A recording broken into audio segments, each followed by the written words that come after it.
quote, I hate divorce, end quote, says the Lord God of Israel.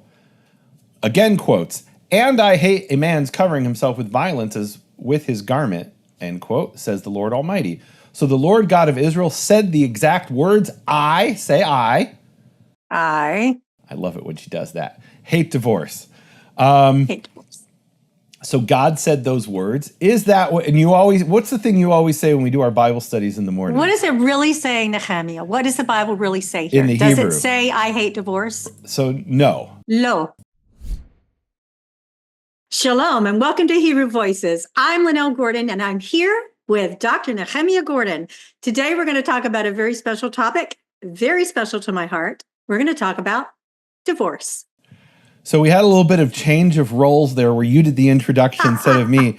But so we're going to shift now to the regular thing. Why is this such a, you've been asking me to do this topic and a teaching on this topic, and I'm like, I feel like I've taught on that like 10 times, and there's a bunch of videos out there. And why is it such an important topic for you coming from a Christian upbringing? Because for me, from a Jewish upbringing, it's not really a controversial topic at all.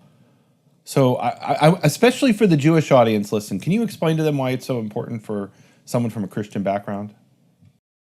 Well, I can't speak for all Christians, but I can tell you that when I was raised, we were taught that divorce was a sin, period. That God hated divorce and you could never divorce no matter what happened. That if you were being beaten, you could leave your spouse temporarily, or you could leave, but you could never be divorced because it was a sin. That's not true. Is that true? I don't think it's true based on the teachings. No, is that true? What you were, and let's be fair. Maybe you were culturally taught that. You were taught that was doctrine. They taught it in church. That if you're being beaten, you're not allowed to divorce your husband. No, you can leave him though. But divorce is a sin, unless there was adultery. I think we need to get Gwenny involved here. Out the door. Can you bring Gwenny? Because Gwenny has a certain facial expression. And she says, huh? She makes a questioning. That's exactly. She goes. Her head's always kind of like tilted. Huh? No, she questions everything. Okay, so I want to look today at a Tanakh perspective, and like I said, guys, I feel like I've taught on this again. Or in the past, but I'm going to present it again because it's such an important topic, especially for folks coming from a Christian background, I guess. I think it's probably less controversial for Jews. And because, let's start with, let's start with the verse which makes it controversial. Let's do that. Do you have your... Let me tell you some other. Let's talk seriously about why it's important. I think that sentence, that little bit, is not enough. Okay. So I'm not going to go into extreme detail, but I have many family members. When I say many, all right, let's don't say that. Multiple? I have multiple family members who grew up with abusive husbands. And they were not allowed to leave. And they did stay because that's culturally what they're taught. So it wasn't just me. There were a lot of people that came. Now, did my father teach that if you're being beaten, you should stay? No, you shouldn't stay. Should you divorce? No, you should go into counseling, do everything you can to try to keep the marriage together. I'm just going to flat out tell you, I was the first person in my family and in the history of my family's family that I know of to be divorced. Wait. Hold on a second. You've been divorced? Wait, what? Yes, I was. I was divorced for. Okay, I'm joking there years, because, I don't know. I think probably when you first told me that, it was like this big, mysterious shame thing, and I'm like, yeah, what's so? Oh, it's totally. So here's the reason it's so important. Can I be honest with you? The age that we were when we got together, if you hadn't been married before. Look, I had people try to set me up with women who had never been married when I was in my late 30s. And I'm like, why is there a 37-year-old woman who's never been married? Probably because she has impossible standards, and I'm just looking, and that's just trouble. Right? Now I could be wrong, that's not entirely fair. But I think as let's say statistically, that's probably right. that if there's a woman in her late 30s, maybe it's different in this generation, actually. But in my generation, if you'd never been married and you're in your late 30s, it's probably because you either have impossible standards, which no man can fulfill, or there's some other kind of thing. Like at least it's a warning flag, right? So if you're over the age of 35 and you've never been married, but you have been divorced, as opposed to what, right? Like what would be worse is if you're still married. Well, then it's a non-starter, right? It was such a shameful thing, and I thought, and I had grown up in ministry in the church, and I thought, I'll never be able to minister again. And I got to tell you, Nehemia, the church that I was, the last church that I was a member of, you couldn't teach, even women. Now, women could only teach women. They couldn't teach men. But you couldn't teach at all if you'd been divorced at all. And you look, weren't if allowed that's to be the in any policy, leadership role. if that's the policy of that church, that's their decision, and you don't have to be a member of that church, right? That's anybody's choice, right? It's not a specific. That's we a have what we call denomination thing. Fair, it is a denomination thing, right? Meaning, and there's like what they call a marketplace of ideas. There's another 39,999 churches out there that you can, or denominations that you could join if you're coming from a Christian perspective. I don't know what percentage of those teach the same thing that you're describing. Let's look at the Bible, at the Tanakh, and see what it says about it. And guys, and I'll just tell you the reason that it's important for this teaching is because I'm going to be launching a podcast for women, men too, but for people who've really been hurt. And a lot of those people who've been hurt have been divorced. And I can guarantee you, if there are any that come out from the area, women that come out of the area that I'm in, or even men, there's a lot of divorce shame. And that's a problem. It's a real problem for women who are in abusive situations or men who are in abusive situations, whether it's emotional or whether it's physical or whether it's just a horrible life. So I'm not going to say there's no shame in the Jewish world for divorce, but I feel like it's orders of magnitude higher in let's say in the Protestant world. Let's say that, because I guess in the Catholic world there is no divorce. I don't know. All right, guys, let's look at. I want to look. I'm going to give a trigger warning here. Right, we're going to do this teaching from a Tanakh perspective, and if you're coming from a New Testament perspective, there might be a whole bunch of verses that we're not treating. And if you say, well, none of this is relevant to me because you didn't talk about what Paul said, that's fair, right? That's a different teaching. That's not what we're doing today. We're going to talk just what the Tanakh says. If you think Paul taught something different than Malachi, or I think he quotes there, Malachi is quoting Yehovah of hosts. So if you think Paul taught something different than Yehovah of hosts, then, or maybe God changed his mind. That's another possibility. Or maybe it's just presented in a different way. Look, I saw a video this morning that you sent me where there were two Christians debating, and the one Christian was, without going into details, he was quoting all this Old Testament stuff, and the other guy said, I noticed there's nothing there from the New Testament. And the first Christian said, wait, are you saying the Old Testament stuff's not relevant anymore? He said, no, it's not. Jesus came to bring a new message. And that all that old stuff was just foreshadowing of stuff that was going to come later and has no more relevance. So that's a debate within Christianity. It's called like a supersessionism, or it's part of supersessionism. But let's not get into that. What does the Tanakh say? Well, wait a minute. You can't do it without saying the other part. The other guy said, yeah. What did he say in defense of that? Remind me, what did he say? He quoted Jesus. Oh, Matthew 5:17. I have not come to do away with one jot or one tittle of the law, right? Or law of the prophets, right? Yeah, but that was superseded then. So let's not get into that. That's an internal Christian debate. Let's talk about what the Bible says about divorce. Let's talk about what the Tanakh says about divorce. What the Tanakh says about divorce. Okay, and if you say this is incomplete, that's a fair comment. And I've done teachings on the New Testament perspective, at least to the best of my understanding, more about what Jesus taught than what Paul taught.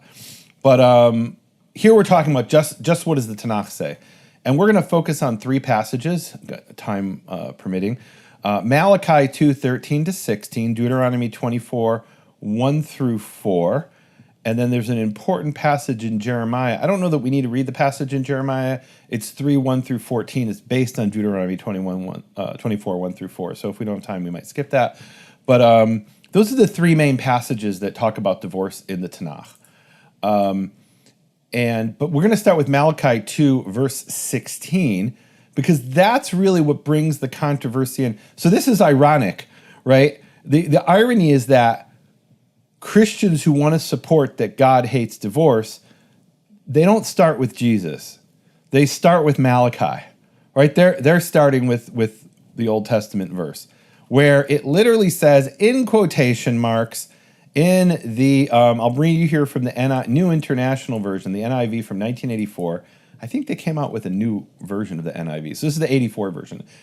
Quote, I hate divorce, end quote, says the Lord God of Israel. Again quotes, and I hate a man's covering himself with violence as with his garment, end quote, says the Lord Almighty. So the Lord God of Israel said the exact words, I love it when she does that. Hate divorce. Hate divorce. So God said those words. Is that what, and what's the thing you always say when we do our Bible studies in the morning? What does it really say, Nehemia? What does the Bible really say here? In the Does Hebrew. it say, I hate divorce? So no. No. So in the Hebrew, I'm going to share my screen here. Let's see if I know how to do this. So this is here in accordance. And here it's showing here's Malachi 2:13-16, verse 16. It says, Ki saneh shalach amal Yehovah Elohei Yisrael. For he hates shalach. Shalach is literally sending away. We can go into some grammatical stuff, but really it means divorce. It's the same word that Moses said when he said, let my people go. He said, shalach et ami v'yavduni. Send away my people that they may serve me. And it really means set them free. For he hated setting free. He hated divorce, says Yehovah, the God of Israel. So God is saying whoever he is, third person, hated divorce. And then it says, and v'chisa chamasa levusho. And he, the same he who hated divorce, covered his garment with Hamas, with corruption, with violence, says Yehovah of hosts. So Yehovah of hosts, Yehovah the God of Israel, said, whoever he is, hated divorce, and he covered his garment with violence. Now, I think we can all agree that Yehovah didn't cover his garment with violence. And therefore, whoever covered his garment with violence is the same one who hated divorce. It's plain as day in the Hebrew. Yet we have a whole slew of translators who put the word I in there, even though it says he. And what they're really doing, and this is grammatical, a little complicated grammatically, is what they're taking is something, there's direct speech and indirect speech. Direct speech is, Lynell says, comma, quotation mark, I love penguins, close quotation mark. Is that Penny and Gwenny behind you in the background? Penny and Gwenny. So, or indirect speech is Lynell says that she loves penguins. So that she says, Lynell didn't say the word she loves penguins. Lynell said the words I love penguins. And what they're doing here is they're saying Yehovah, the God of Israel, says that he hates divorce. And they're saying, let's just make it simpler. We're going to take the indirect speech, that he hates divorce, and turn it into direct speech, I hate divorce. And then put it in quotation marks, because indirect speech doesn't have quotation marks. Hebrew doesn't have quotation marks at all, right? But in English. The problem is biblical Hebrew rarely has, if at all, indirect speech. And so when you have, like, in Numbers, when Balak... Would you repeat that again? Hebrew rarely has, if at all, it's debatable, indirect speech. Biblical Hebrew. Modern Hebrew, of course, has it tons. So, for example, but Greek loves it, by the way. So, for example, when Balak sends messengers to Balaam, the messenger says, thus says Balak. And then it doesn't say that he wants you to come, right? Because that's indirect speech. It's I. Balak speaking is I, right? So the messenger speaks the exact words of the sender in biblical Hebrew. And so when Yehovah sends his messenger, and literally Malachi means my messenger, my angel, my messenger. And malach and messenger, angel and messenger is the same word. So when it says Yehovah, God of Israel, it's a direct quote of Yehovah says. So Yehovah says, for he hates divorce. Those are the words Yehovah said. And he covered his garment with violence. So unless Yehovah covered his own garment with violence, which doesn't make any sense, then Yehovah is saying there's some third party who hates divorce. And who's the third? And he explains it, right? Right. Who hates divorce? It's the man who's betraying his wife. So three times in Malachi, chapter 2, verses 13 to 16, he mentions this word bagad, to betray. In verse 14, you have betrayed her, and she is your friend or your companion, the wife of your covenant. And then in verse 15, it says, do not betray the wife of your youth. And in verse 16, it says, and be careful or guard your spirits or your souls, but it's the word spirits literally, and do not betray. So 3 times it mentions don't betray this woman. So what does it mean to betray the woman? Well, we don't have to guess because the Torah tells us what it means. So let's look at Exodus 21. Now, Exodus 21 here is a pretty controversial passage because it talks about a man selling his daughter, and it says in the JPS as a slave. The Hebrew doesn't say as a slave, it says as an amah. Amah is a type of wife, okay? It's Exodus 21 verses 7 through 11. So can you read us the JPS? Just remember when it says slave, it's not slave, it's amah. Amah is just a type of wife. And the selling here is the man who he basically pays the father the right to marry her. Right? It's like right of first refusal kind of thing, but it's actually more than that. It's what we call in the ancient Middle East and in the Torah, mohar. Mohar is something like the bride price. Okay? So Exodus 21, I'm going to have you read verses 7 through 11. When a man sells his daughter as a slave, she shall not be freed as male slaves are. If she proves to be displeasing to her master. And by the way, when it says male slaves, that's the word eved, a completely different word. That is slave. So she won't be freed as avadim because she's not an eved. She's an amah. It's a completely different thing. Okay. If she proves to be displeasing to her master who designated her for himself, he must let her be redeemed. He shall not have the right to sell her to outsiders since he broke faith with her. And the word there is bagad. He has betrayed her. Why has he betrayed her? He paid her father. He said, I'm going to take her as my amah. And he decided, once the veil came off, I didn't like the shape of her nose, or she smells funny, or whatever reason, right?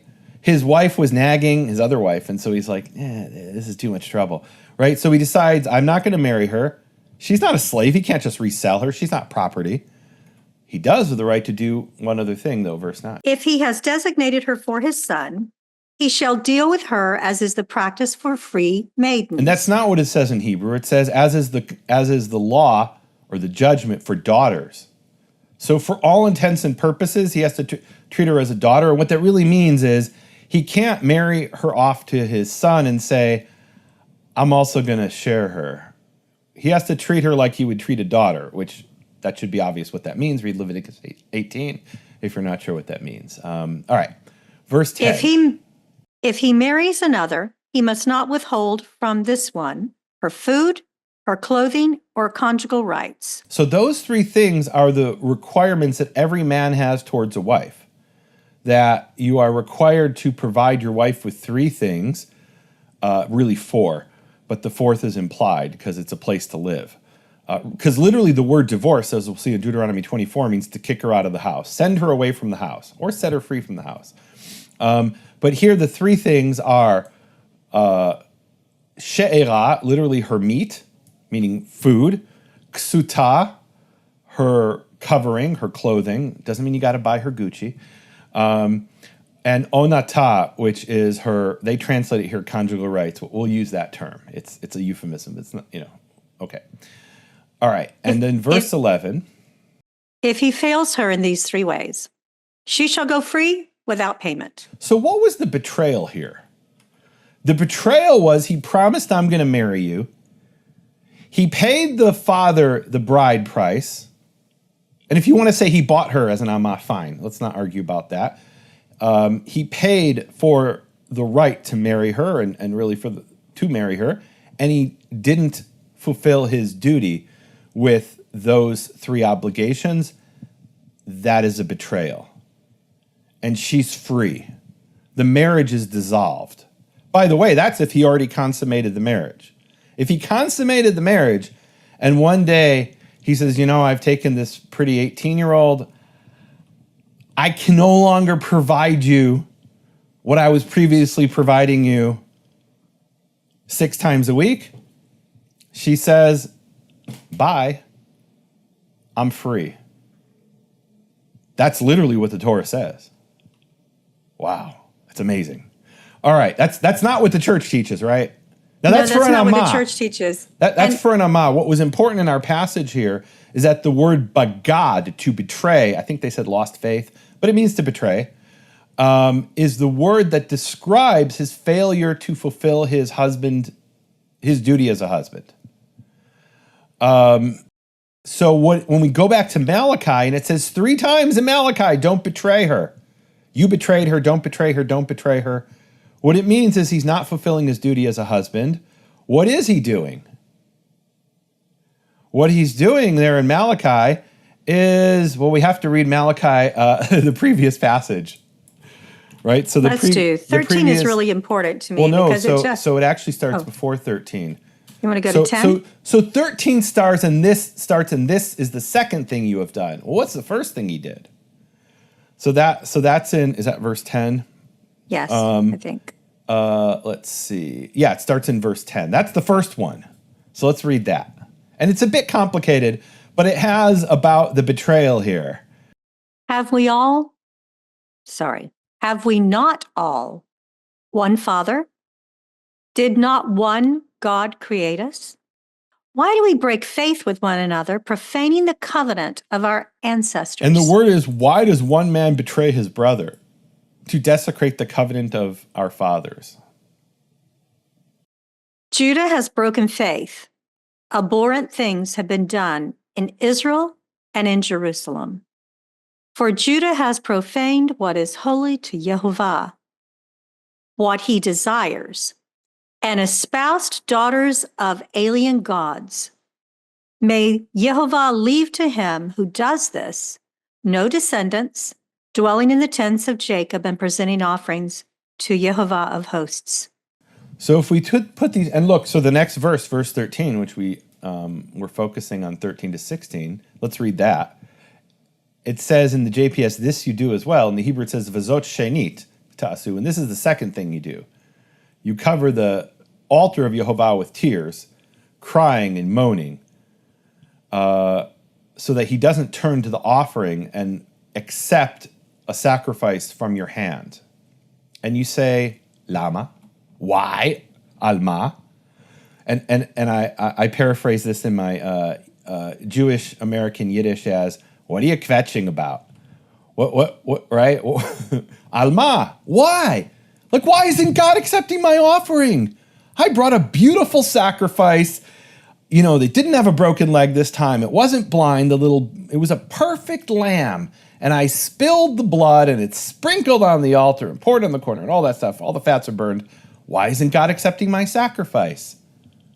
What does he say? I want to come back. Come back to the tears, weeping, and moaning. When we finish the other, I want to come back there because I feel like that's important. Okay. But you ask, because of what?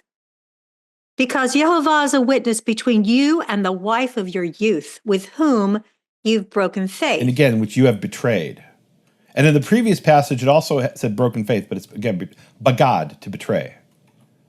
And we saw betrayal means I've got a wife and I'm off with another woman. That's what betrayal means. I'm not fulfilling my husbandly duties to the best of my ability. Now look, if there's a man who says we used to do it 6 times a week, I'm now older, I can't do 6, once every 2 weeks. That's not betrayal. But if you're, this might not be appropriate for the younger, more sensitive viewer, as they used to say on PBS. If you're off with the other woman and you could do it a certain number of times, but now you're like, I can't give it to you because I'm with her, that's bagad, that's betrayal. All right. So you have betrayed, though she is your partner and covenanted spouse. What does it say in Hebrew? She is your friend and the wife of your covenant. Your friend and the wife of your covenant. That's sad. Yeah. That's really sad. Did not the one make all, so that all remaining life breath is his? And what does that one seek but godly folk? Okay, that just... That's not exactly what it says, but let's not get into that. All right. That's So the be important careful of your thing- life. Yeah, the important thing is the end of the verse. It says, be careful of your spirit and do not betray the wife of your youth. And then it says, because he hated divorce, says Jehovah of hosts, and he covered his garment with violence or corruption. Hamas, says Jehovah of hosts. So Could that be sexual corruption? It absolutely could, right? Okay. So the reason God destroyed the world in the flood was Hamas. The world was filled with Hamas, which is violence, sexual corruption, has a broad meaning, deception, right? So what is he really doing here? What is the husband doing? How is he betraying the wife of his youth? He is betraying her by not divorcing her. He says, why should I divorce her? She makes such good chicken soup. She takes such good care of the kids. I'm just going to go get some on the side. I'm not going to divorce her. She's my ama. She's my maidservant. She's going to do my laundry, which is requiring like beating stuff on a rock with like, with like a, right? They didn't have washing machines, right? So he's like, I don't want to divorce her. She's a perfectly good wife. Or maybe she's like a sweater. His favorite sweater. So that's a possibility as well, right? There's this idea that men are very territorial, and they have this attitude, and it's a very apt attitude for what it says in verse 16. We'll get to that. Meaning it's a very apt analogy. Meaning there's this idea that a man has a sweater. It's his favorite sweater. He's never going to wear it, and they say to him, "Give it to charity. Someone else will enjoy it." No, this is my sweater. I don't want some other man wearing my sweater. So there's this jealousy kind of idea that does exist. It's part of maybe the male attitude. I don't want her, but I don't want anybody else to be with her either. Right? There is that kind of attitude that I think is part of the male character, or for many men at least. I think most men. Possessiveness of their wife a little bit, maybe. Or a former wife, right? Meaning a former wife. I don't want her. I can't stand her, but I don't want to know that if there's some other guy having her, I don't want to know about it. So there is that aspect, meaning either he wants to stay married to her because he likes some of the things she does. He just doesn't want to fulfill the 3 duties. He's like, I'll give you a place to stay. I'll give you clothing and I'll give you food. But that third thing, I'm getting that somewhere else. That's what the betrayal is. So it's because the man hated to divorce that he's covering his garment with violence, or with Hamas, with sexual immorality. And the sexual immorality is he's off with another woman. He's probably, in this case, off with a foreign woman. He's like, she gives it to me for free. And then you look back at verse 13 where it says, yeah, you cover the altar of Jehovah with tears, yeah, weeping and moaning. And, I just can relate to that for women or men who have been in situations that have been, it's a very hard thing to deal with betrayal when you're married. The type of, when your husband's with some other woman. And I went through that, and I just can so relate to this situation. In such a deep way. And I know so many women and men can. Mm-hmm. So, yeah. For sure. Meaning like you're saying the woman's side of this, right? Because, of course, I'm a man. I'm looking at the man's side. But you're saying verse 13 is focusing here sort of on the woman. What are the tears and the moaning? The groaning is the word, anaka. It's groaning. The tears and groaning covering the altar, those are of the woman who's been abandoned. Right? So this is really significant, guys. What it's describing here is an abandoned woman, right? Her husband is not fulfilling his duties as a husband, which are shelter, food, clothing, and conjugal relations to the best of your ability. If you're not fulfilling those and you're putting those efforts towards another woman, that is bagad, that is betrayal. The Hebrew word betrayal. By the way, there's a little bit of a pun here as well. So it says he covered his garment with Hamas, with perversion, with sexual immorality, with violence. And then the word bagad, betrayal, also can mean clothing, right? So it's a little, but it's a different word. It's the word levush, which is very intentionally changing it up a little bit to create a sort of a word pun. It's very clever. It sounds much better in Hebrew. Well, how do we know God doesn't actually hate divorce? Well, because he tells us what he hates in Deuteronomy 24. I feel like I've taught on this so many times, so maybe we'll read through it relatively quickly. Can you read Deuteronomy 24, 1 through 4? I think it's important. There is something God hates related to divorce, but it's not divorce. Like that's not what he hates. What he hates is actually remarriage of a divorced woman to her original husband. That's what he hates. That's what he says he hates. It's not, look, some people say God is all love. Okay, that's not what the Torah says. That's a different God. You want to create God in your own image according to your own fantasy, go ahead and do that. But that's not what the Torah says. What does the Torah say? It says a man takes a wife and possesses her. And literally husbands her, meaning he consummates the marriage. She fails to please him in some way. And it literally says she does not find favor in his eyes. And we'll come back to that. For he has found in her something obnoxious the JPS has. The Hebrew has ervat davar, a matter of nakedness, or I've done a whole teaching on that. I don't want to get into that. We will get into it a little bit. I'm going to read you some sources of how that's been interpreted. All right. And he writes her a bill of divorcement. Right. A get. That's what we call it today. In modern Hebrew, it's called a get. That's actually an Aramaic word. I'm sure it comes from some other language, yeah. What is the word here? Sefer kritut, a document of cutting off. So this document isn't for him, it's for her. It's so when she goes with another man, he can't say she's cheated on me. Let's bring witnesses and have her executed. She's living with another man as husband and wife. And she says, but I got this piece of parchment, this piece of leather actually probably, that had originally, right? I've got a document that says that you were setting me free. And the word for divorce here is set free, right? It says, and he will put it in her hand, vishilacha mi beito, and he will set her free or send her away from his house. When Noah sends out the bird, it says the same word, shilach. It's the PL form of lishloach, to send. Shalach, the lamed is doubled in biblical Hebrew, has a little dot in it. So to send away, it's set free. Go free, little birdie. She's being set free from his house, right? So that's the part that implies that he has to give her a place to live. Otherwise, they're not married. There's other passages like that too. All right, go on. She leaves his household and becomes the wife of another man. And then this latter man rejects her, right? And it says he hates her. Oh. So the only grounds for divorce, according to verse 3, for the second husband at least, is he hates her.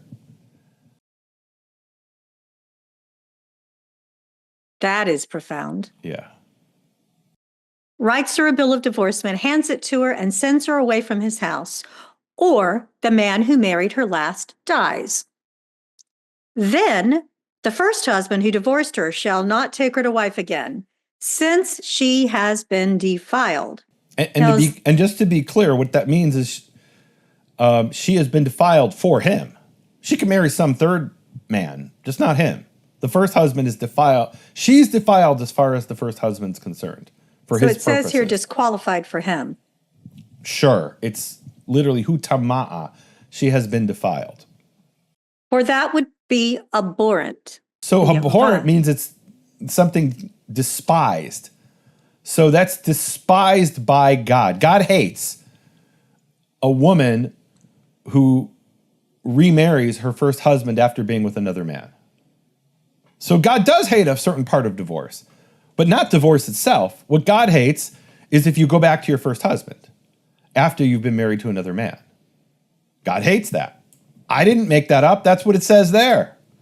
God said that. You must not bring sin upon the land that Jehovah your God has given you as a heritage. So is it that he doesn't hate the woman or the man. He hates that specific thing happening, right? He hates the remarriage. I mean, think about this. God, if you take it out of context, God hates marriage.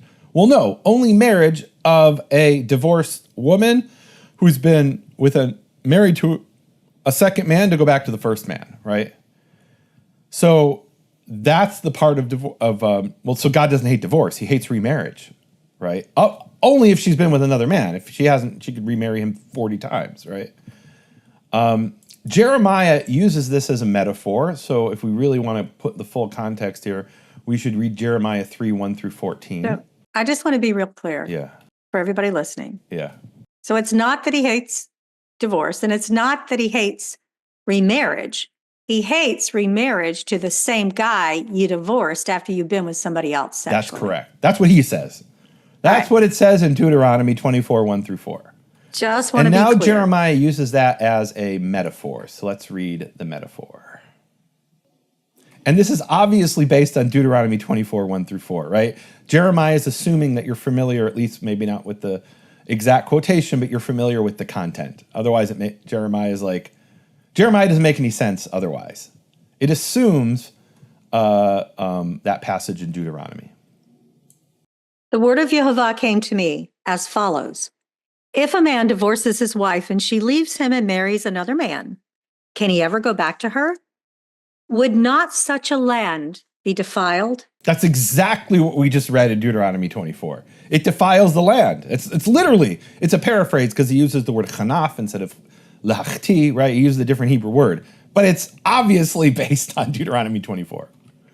Which is really interesting because there's some secular scholars who don't believe Moses wrote the Torah who say Deuteronomy wasn't written until after the exile. But obviously, Jeremiah had the scroll of Deuteronomy in front of him, or he was familiar with it. That's clear as day. Like, just even from a purely objective perspective, right? Jeremiah is familiar with Deuteronomy. His other passages in Deuteronomy he quotes. Anyway, go on. Now you have whored with many lovers. Can you return to me? Okay, by the says way, Jehovah? we did another teaching where there's always not always, but there's often a mashal, a parable, a metaphor, symbolic language, and the nimshal, the thing in reality it's referring to. The mashal here is a woman who's divorced and then wants to go back to her first husband, and now the nimshal is Israel. Israel has committed adultery, meaning in this case, Israel has worshipped idols. Right? And God's like, I'm your husband. You want to come back to me? You've already been with another man. You know what the Torah says. All right, so now that we understand the mashal and the nimshal, the parable and the thing in reality, let's read verse 2 again. Or no, even that's in at the end of verse 1. And you have whored with many companions, it says, re'im rabim. You're going to return to me, says Jehovah? You weren't just with one man. You were with many men. How can you come back to me? Don't you know what it says in Deuteronomy? That's abhorrent to God. How can you come back to me? Well, okay, it's just a metaphor. God can do whatever he wants. All right, verse 2. Look up to the bare heights and see, where have they not lain with you? You waited for them on the roadside like a bandit in the wilderness. And can I just say something here? Yes. So the word for bandit here, well, you know what? I don't want to get in trouble. My head's being cut off here. I don't want to get in trouble here. I'm going to read another translation so nobody says this is me. King James, lift up thine eyes unto the high places and see where thou hast not been lean with. I guess that's lion with. I don't know. In the ways hast thou sat for them as the Arabian in the wilderness. And the Hebrew has the word Aravi, which is really interesting. And let's just talk about that for a minute, right? Some might say, oh, the Bible's racist. It's saying Arabs are bandits. Well, so the word Aravi, or Arav itself, by the way, just like the word evening, Erev, means to enter. And so the symbolism of the word evening, it comes from a symbolic understanding, maybe somebody understood it literally, I don't know, is that the sun goes into this chamber at night. And so Erev is when the sun goes into the chamber, right? And so it's evening. Aravi is somebody who lives in the desert or in the wilderness and comes into the settled areas to rob and steal. So Arab originally wasn't an ethnic group. In this context, Arab has nothing to do with the ethnic group. It's anybody who lives in the wilderness. There are Midianites who live in the wilderness. There are, right, and I'm just talking in the Tanakh itself. There are Ishmaelites who live in the wilderness, right? Anybody, so it really does mean bandit, right? Somebody who lives in the wilderness who comes into the settled areas to rob and steal, right? So she goes out into the wilderness and she's laying with these bandits. That's the metaphor here. All right, go on. And you defiled the land with your whoring and your debauchery. Yeah. And when showers were withheld, and the late rains did not come. You had the brazenness of a street woman. You refused to be ashamed. Right? Just So now, God's punishing you with drought, and you're like, how dare you not give me rain, God? I'm so righteous. I brought the cakes to the Queen of Heaven. Right? That's what they say later to Jeremiah. All right.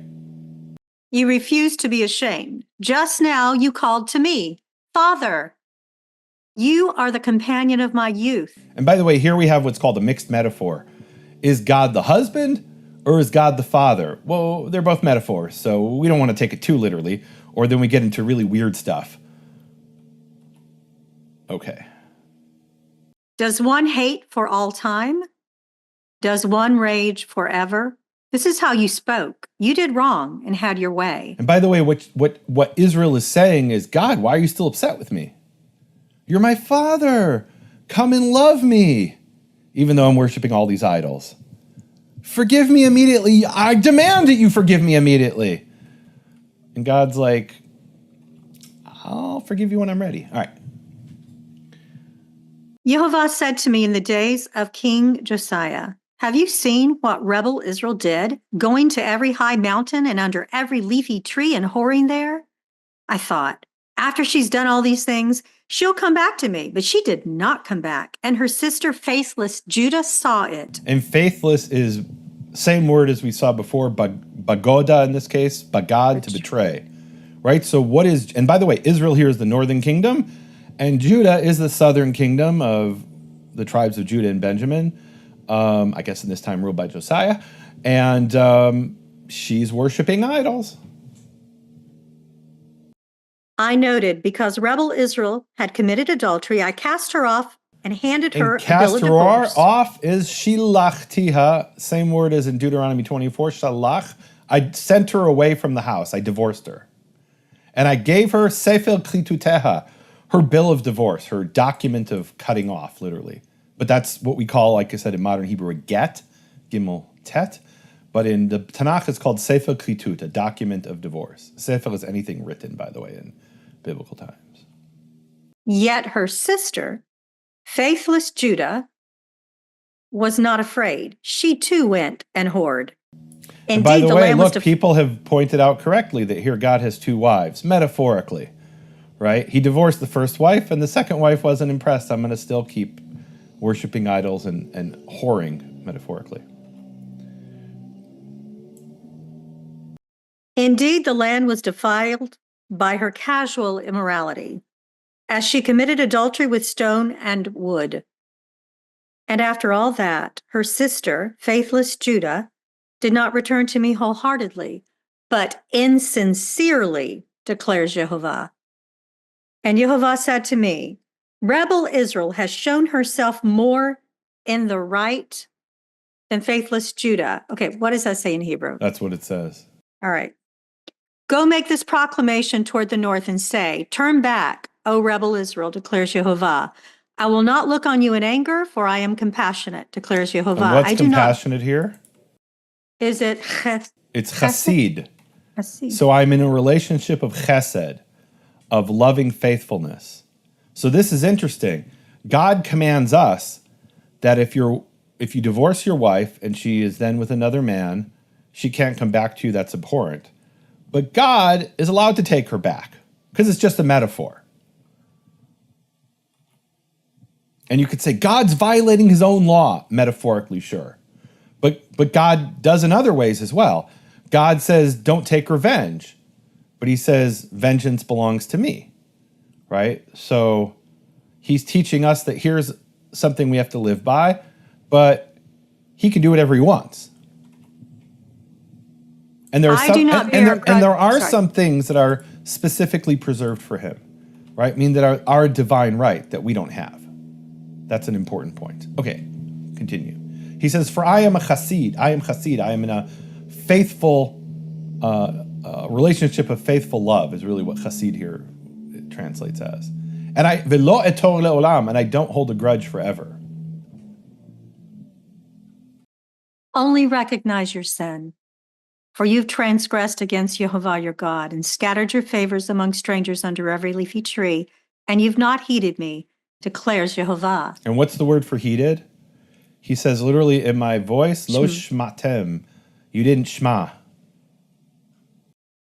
Turn back, rebellious children, declares Jehovah, since I have espoused you. And this is this verse has two different metaphors. God's the husband and God's the father. Right? They're the children of God, Judah and Israel, but they're also his wives. And is this some kind of perverse thing? No. It's a mashal, it's a metaphor. Two different metaphors. And we can put both metaphors together because we understand, we're not stupid, we understand that these are two different metaphors. I will take you from one town and two from a clan and bring you to Zion. So this is the ingathering of the exiles, is what he's describing. He's saying, you're going to be punished, I've divorced you, but I'm going to bring you back. Unlike humans who are not allowed to take the wife back after she's been with other men, I'm God, I'm allowed to do that, and I will do that. I promise I'll do that. And literally the word here is Tzion. I will bring you to Zion. So God's that white colonialist Zionist, right? And I say jokingly, right? Because Jew is from Judah, the indigenous people of the land of Israel. And God's promising, you're going to go into exile, but I'm going to bring you back. And we're back. We're back, baby. I told Mom recently, I told her this past week, Mom, it's only been 50 years. They've only had, Israel is such a young country right now. The new, and there are still exiles everywhere, right? Oh, yeah. More Jews live outside of Israel than live in Israel. And in Israel, we're suffering persecution and oppression, obviously. Okay, so we have Deuteronomy 24, 1 through 4 that says God doesn't hate divorce. He hates if the wife goes back to her first husband after being with the second husband, whether the second husband died or he divorced her. And then Jeremiah 3 uses that as a metaphor. Of course, God can do whatever he wants. But humans aren't allowed to, which is the whole point here. God's actually showing, look how merciful I am. I'm doing something even you're not allowed to do. I can do it, right? So God can somehow, so it said in Deuteronomy 24, she had been defiled. God's actually saying something profound. He's saying, I can overcome that defilement. Wow. God's that powerful and redeeming and chassid. He has that much chesed. He can overcome a woman, in this case, Israel's metaphorical defilement through idolatry. That's amazing. So now let's go back to Malachi 2. We know God's not saying he hates divorce because and here's an assumption I have, which if you disagree with this assumption, that's fine. But my assumption is Deuteronomy chapter 4 verse, can you read that? Deuteronomy chapter 4 verse 2. You shall not add anything to what I command you or take away anything from it, but keep the commandments of Jehovah your God that I enjoin upon you. And then read Deuteronomy 13:1 then.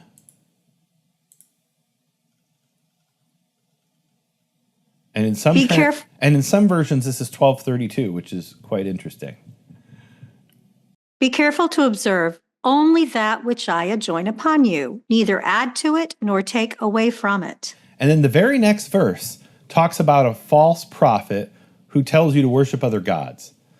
And there's a principle in Jewish interpretation, which you don't have to agree with, but this is how it's interpreted, called juxtaposition of passages. And they ask the question, why does Moses say don't add and don't take away? And the very next words are about a false prophet who tells you to worship another god. And the explanation is a prophet who tells you that Yehovah has abolished certain commandments or added certain commandments is a false prophet by definition. Even if that false prophet who's performing signs and miracles tells you, this is no longer valid. You know what? God has a new commandment.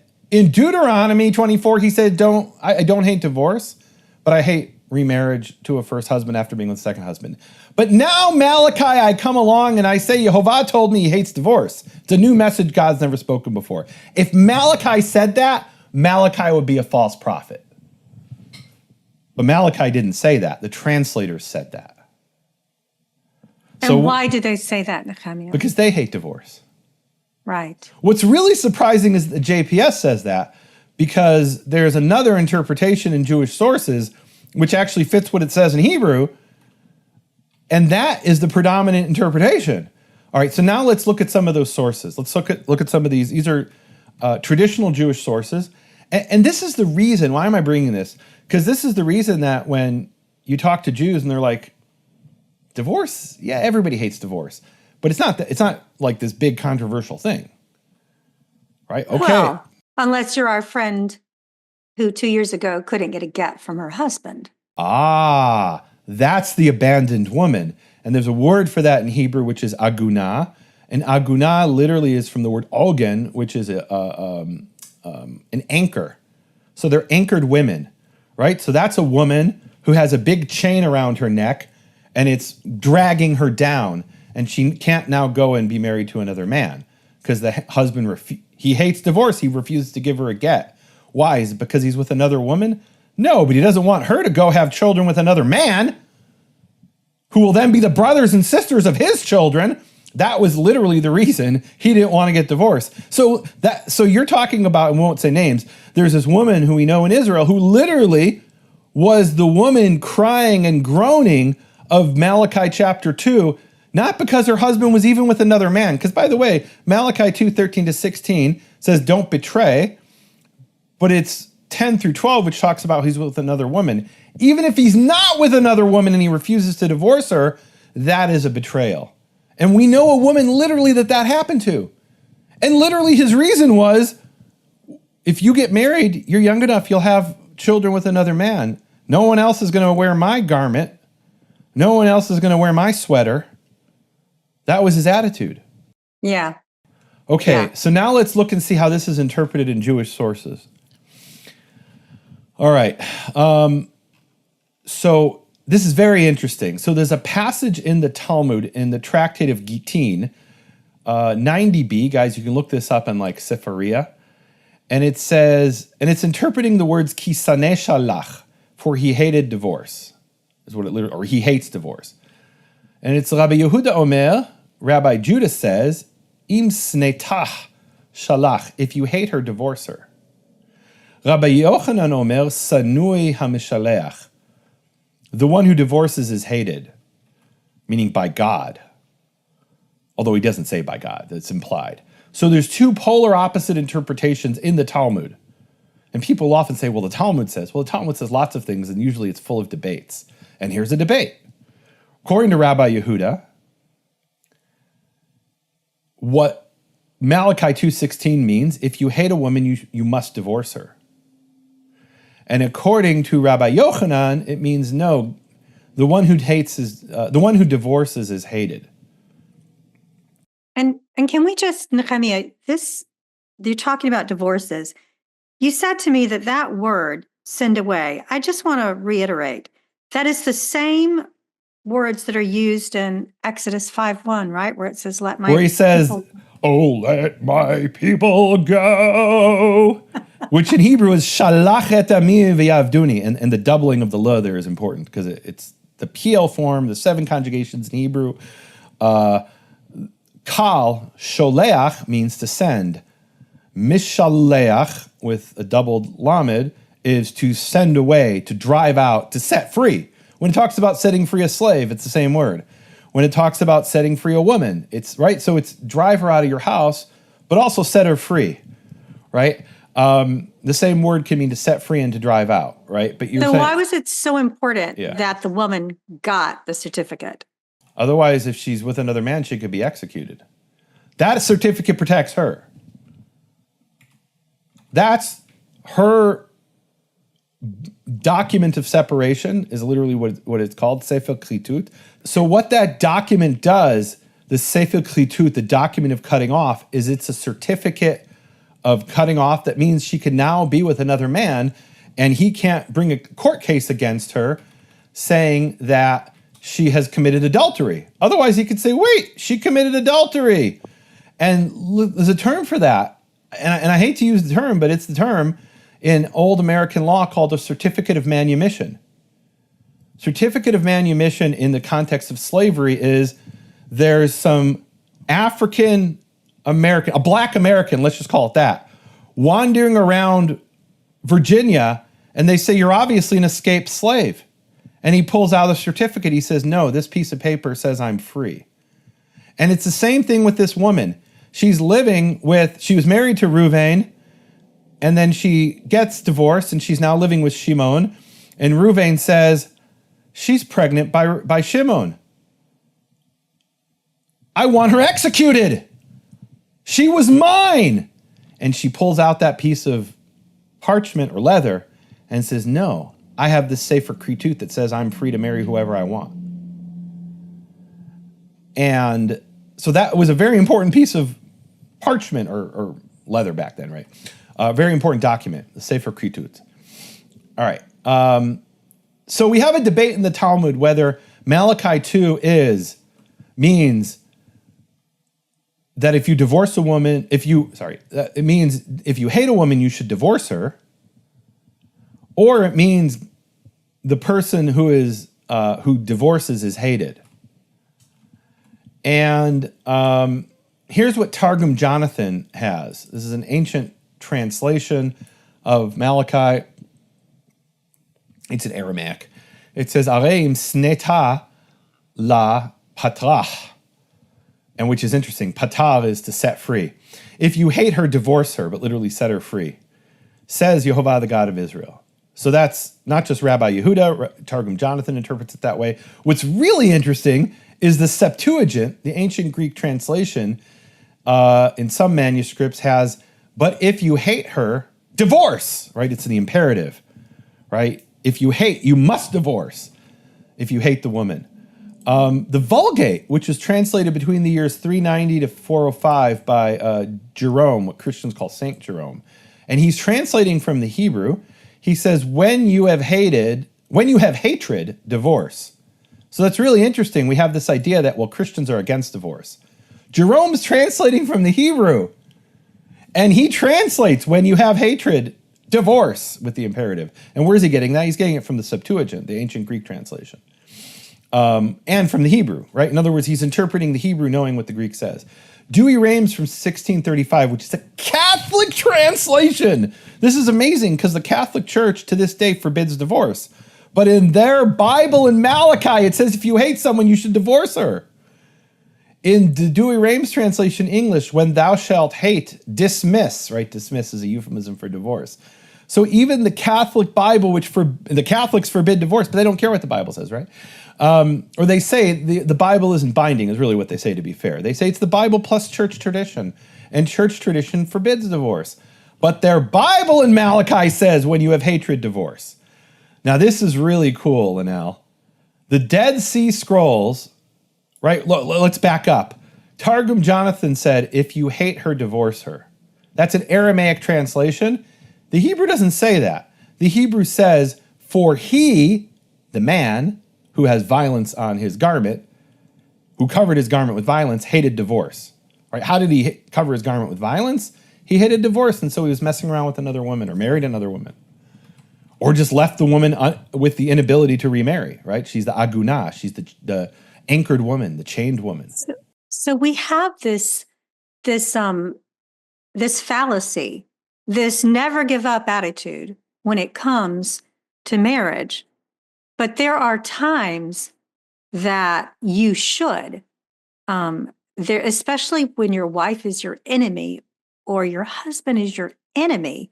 If you hate her, you should send her away. I just think that's set her really free if you hate her, 100%. And we're going to see Jewish sources that say that explicitly. Like there are situations like, sunk cost fallacy. You brought up with this one time when we were talking about it. What is it? Tell people what the sunk cost fallacy is in economics. In common parlance, that's throwing good money after bad money. But what does it really mean? It means you've already invested so much you can't give up at this point, right? Basically. That's called the sunk cost fallacy. So you might think, I put $100,000 into this old 2002 Honda Accord. I'm not going to give up now. I'm going to put another $100,000 in. Well, I could buy a new Honda Accord for, I don't even know what it costs, right? Let's call it $40,000, right? I have literally no idea because I've only ever bought 2 cars in my life, and they're both used. But that's the sunk cost fallacy. I'm going to put more money into it because I already put so much money into it. And in this case, if you hate the woman, you should set her free. You owe it to her. Otherwise, you're betraying her.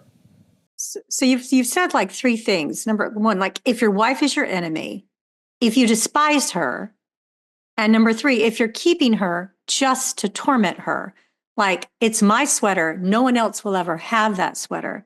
Those are reasons for divorce. Look, and it could be not that no one else will ever have her. I don't want her to be happy. If she goes with another man, she'll be happy, and I'm not happy. Why should she be happy?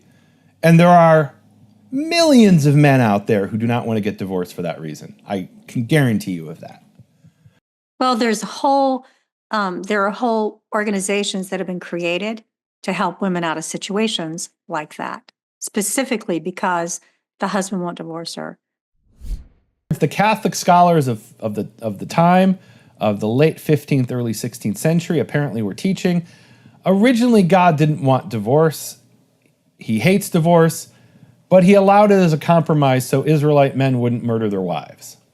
How else are you going to get rid of her? You're going to go kill her, right? And it's interesting because we have Henry VIII, who literally invented an entire religion, but then later wasn't enough. He invented a whole religion, Anglicanism, in order to allow himself to get divorced, but later it wasn't enough, so he had them executed, in some cases probably on false charges.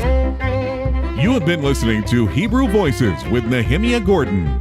Thank you for supporting Nehemia's McCore Hebrew Foundation. Learn more at NehemiasWall.com.